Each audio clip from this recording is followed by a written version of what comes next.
नमस्कार मित्रांनो, सर्वांचं स्वागत आहे आपल्या लेक्चरमध्ये.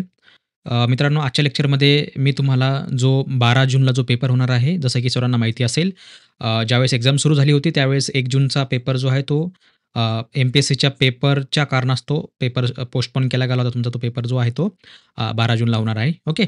तर त्याच्या संदर्भात मी तुम्हाला काही या ठिकाणी जो राहिलेले विषय होते, जसं की फर्स्ट इयरचा होता बघा. फर्स्ट इयर बी-एचा होता एस-ओ-सी 101. सेकंड इयर बी-एचा होता एस-ओ-सी 223 आणि फर्स्ट इयर बी-कॉमचा होता कॉम 211. तर त्याचे तुम्हाला मी या ठिकाणी जे आहे थोडे आय-एम-पी क्वेशन्स वगैरे सांगणार आहे. आणि ही मित्रांनो आपली ऑफिशियल वेबसाईट आहे बघा, सर्वांना माहिती असेल. ही परीक्षित-अभ्यास.in यावर तुम्हाला यायचं आहे.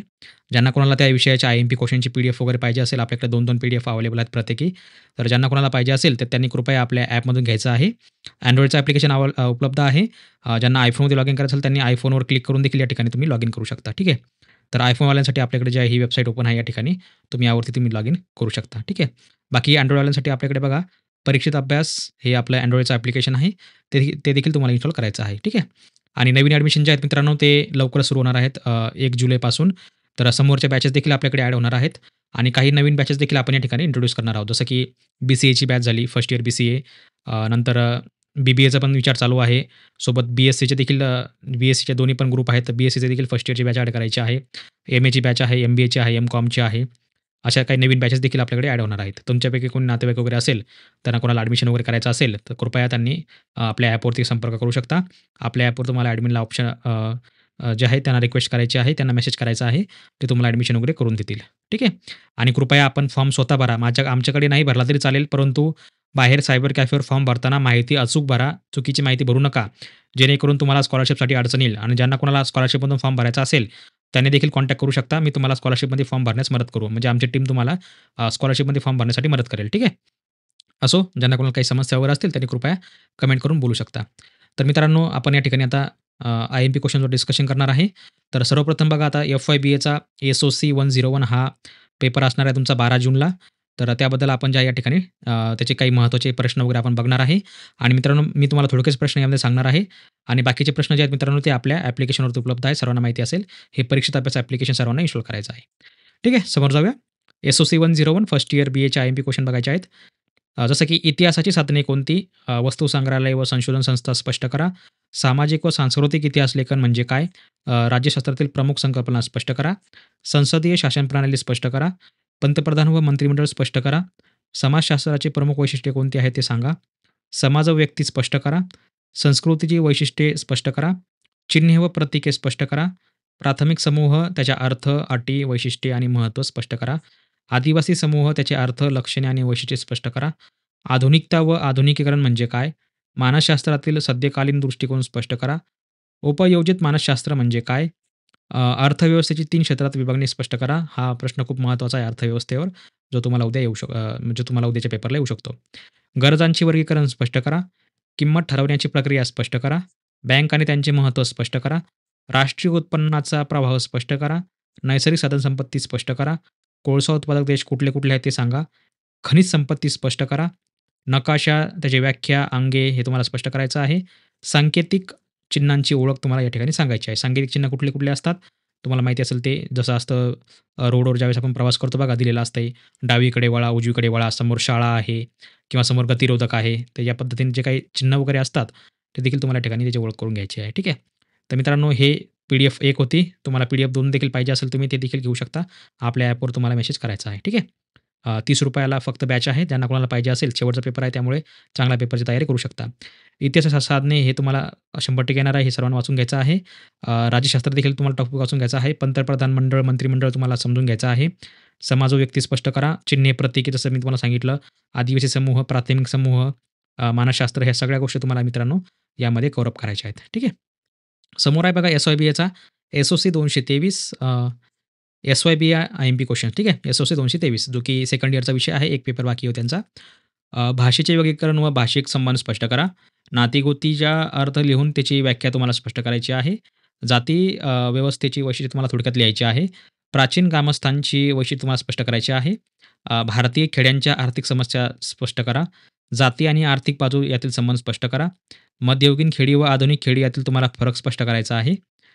जातीय स्तरीकरण आणि अस्पृश्यता हा घटक तुम्हाला स्पष्ट करायचा आहे. आदिवासी चळवळीवर प्रकाश टाका. आधुनिक महाराष्ट्राविषयी तुमचे मत लिहा. शहराची वैशिष्ट्ये स्पष्ट करा. इस्लाम जीवनदृष्टी तत्व मूलतत्वे विशद करा. मातृसत्ताक व पितृसत्ताक कुटुंबास फरक सांगा. कुटुंब संस्थेचे बदलते स्वरूप स्पष्ट करा. आंतरविवाहाचे प्रमुख 5 घटक सांगा.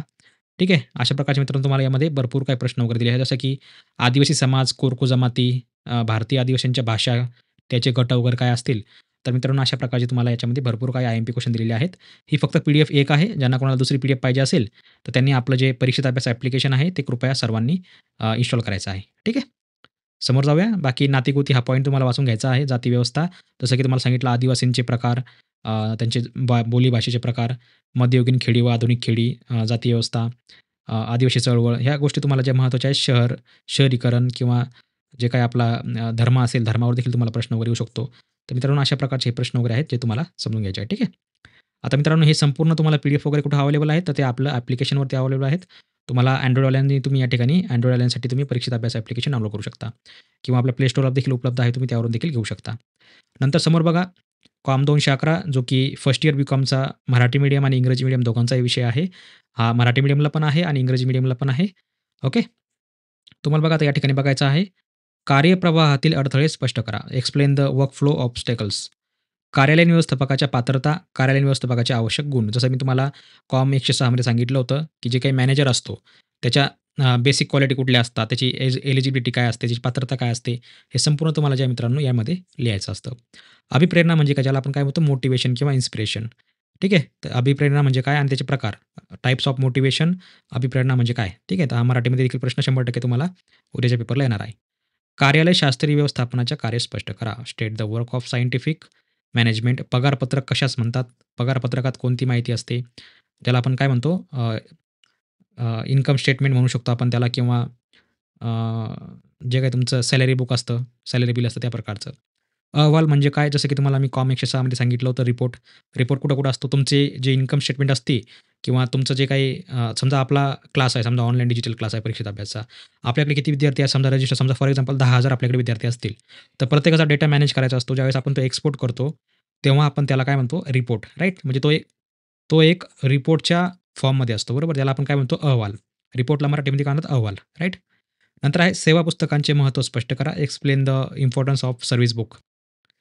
कार्यालयीन कार्यपद्धती म्हणजे काय? ज्याला आपण काय म्हणतो? What is office work procedure? Procedure of office. कामाची आखणी म्हणजे काय? ज्याला ज्याला आपण इंग्लिशमध्ये काय म्हणतो? वर्क शेड्यूलिंग म्हणतो किंवा आपण म्हणतो ना मीटिंग वगैरे, मीटिंग शेड्यूल करणे वगैरे, वगैरे. त्या टाईपचा हा प्रकार आहे. यामध्ये तुम्हाला कुठलेही काही प्रॅक्टिकल किंवा एखादा तुम्हाला प्रॉब्लेम वगैरे यामध्ये येणार नाहीये. सगळा पेपर जो आहे तो थेअरीमध्येच आहे. आधुनिक काळातील कार्यालयाची कार्य विवेचन करा. Explain the functions of the modern business office. कार्यालयातील प्रशासकीय विभागांच्या सेवांचे वर्णन करा. Give a description of the office services provided in functional department. कार्यालयाच्या इमारतीसाठी किती जागेची गरज आहे हे तुम्हाला स्पष्ट करायचं आहे. How will you decide the requirement of space for the office building. बढती म्हणजे काय? ज्याला आपण प्रमोशन म्हणतो. प्रमोशन म्हणतो त्याला आपण, बरोबर? सर्वांना माहिती असेल. तर प्रमोशन वगैरे देखील तुम्हाला काही महत्त्वाच्या गोष्टी त्याबद्दल लिहायच्या आहेत. तुम्ही जर जॉबला असाल तर तुम्ही हा प्रश्न आरामात लिहू शकता. ध्वनिमुद्रित करणारी यंत्राबाबत माहिती लिहा. Mercy reading machine, recording machine. Okay. नंतर समोर जनसंपर्क ज्याला आपण काय म्हणतो पब्लिक रिलेशन. जसं फॉर एक्झाम्पल एखादी बँक आहे, बरोबर? बँकेचा मॅनेजर असेल किंवा बँकेचा जो काही आर-एम असतो, रिलेशनशिप मॅनेजर, तर तो काय करतो? कस्टमरसोबत जे काही त्याचे व्हॅल्यूड कस्टमर असतील किंवा जे काही प्रीमियम कस्टमर असतील, थोडक्यात काय तर ज्याच्या अकाउंटला जास्त पैसे असतील, तो त्यांना काय करणार? कॉल करणार. समजा समजा त्याचा बर्थडे असेल, तर बँकेतून लगेच एखादी लेडीज असेल किंवा मॅनेजर असेल, ती लगेच कॉल करते, हॅपी बर्थडे सर वगैरे, वगैरे. कारण तुमच्या अकाउंटला तेवढे पैसे आहेत. त्यामुळे हा एक संपर्काचा एक आहे किंवा मग त्याला आपण काय म्हणतो पब्लिक रिलेशनचं देखील याला उदाहरण म्हणू शकतो. नंतर बघा जनसंपर्क विभागाची उपखाती स्पष्ट करा. Department of public relation department. कर्मचारी भरतीचे बहिर्भूत स्रोत किंवा अंतर्गत स्रोत, बरोबर? सोर्सेस ऑफ रिक्रुटमेंट एक्सटर्नल आणि इंटर्नल. दोन्हीपैकी तुम्हाला कुठलाही प्रश्न येऊ शकतो. मोठ्या व्यवसायात संघटन प्रशिक्षणाची आवश्यकता का असते? Why there is need for training in large business organisation. कार्यालयाच्या भूमिका स्पष्ट करा. कार्यालयीन सुरक्षिततेसाठी धोके टाळण्यासाठी कोणती उपाययोजना करावी? Explain the office play roles. Explain the role of office. कार्यनियोजनाच्या 2 व्याख्या. झुनुस्तीकरण म्हणजे काय? Scratches of feeling. ॲक्चुअली प्रश्न चुकला आहे तो. नस्तीकरणाचे महत्त्व. Importance of filing. निवृत्ती वेतनाचे प्रकार जसं टाइप्स ऑफ पेन्शन म्हणतो ना, पेन्शनचे किती प्रकार आहेत? भरपूर पेन्शनचे प्रकार आहेत. आपल्याला 1-2च माहिती आहे फक्त. पगारपत्रक म्हणजे काय? आणि त्याची काही माहिती वगैरे असते, सॅलरी स्लिप म्हणतो आपण त्याला. ते तुम्हाला सांगायचं आहे. अहवाल आपण बघितलं, सेवा पुस्तकाचे महत्त्व ज्याला आपण काय म्हणतो सर्व्हिस बुक हे देखील आपलं झालेलं आहे. तर यामध्ये मित्रांनो तुम्हाला साधारणपणे जे जनसंपर्क झालं, परत रिक्रुटमेंट झाला त्याला आपण म्हणतो external, internal sources of recruitment ते झालं. शेड्यूलिंग बुक झालं तुमचं किंवा मग जे काही तुमचा रिपोर्ट झाला, पगारपत्रक, मोटिव्हेशन, वर्कफ्लो ठीक आहे. अहवाल, सेवा पुस्तक, जे पुस्तकांचे प्रकार वगैरे, कामाची आखणी, शेड्यूल बुक वगैरे. तर मित्रांनो हे प्रश्न आहेत खूप महत्त्वाचे आहेत. त्यामुळे तुम्हाला या दृष्टीनं ह्याचा अभ्यास करायचा आहे. तर मित्रांनो ही एकच पी-डी-एफ आहे. तुम्हाला दोन्ही पी-डी-एफ पाहिजे असेल तर तुम्ही आपलं जे ॲप आहे Play Storeला ते तुम्ही ॲप घेऊ शकता. आपल्या ॲप्लिकेशनचं नाव काय आहे? परीक्षित अभ्यास. ठीक आहे. तर हे ॲप्लिकेशन जे आहे मित्रांनो हे आपल्या मोबाईलमध्ये देखील तुम्हाला अवेलेबल आहे. तुम्ही जे आहे अशा प्रकारे Play Storeला सर्च करू शकता परीक्षित अभ्यास. ठीक आहे. हे अवेलेबल आहे. तुम्ही यावरून ते घेऊ शकता वगैरे, वगैरे. ठीक आहे. तुमच्या फोनमध्ये इन्स्टॉल करू शकता.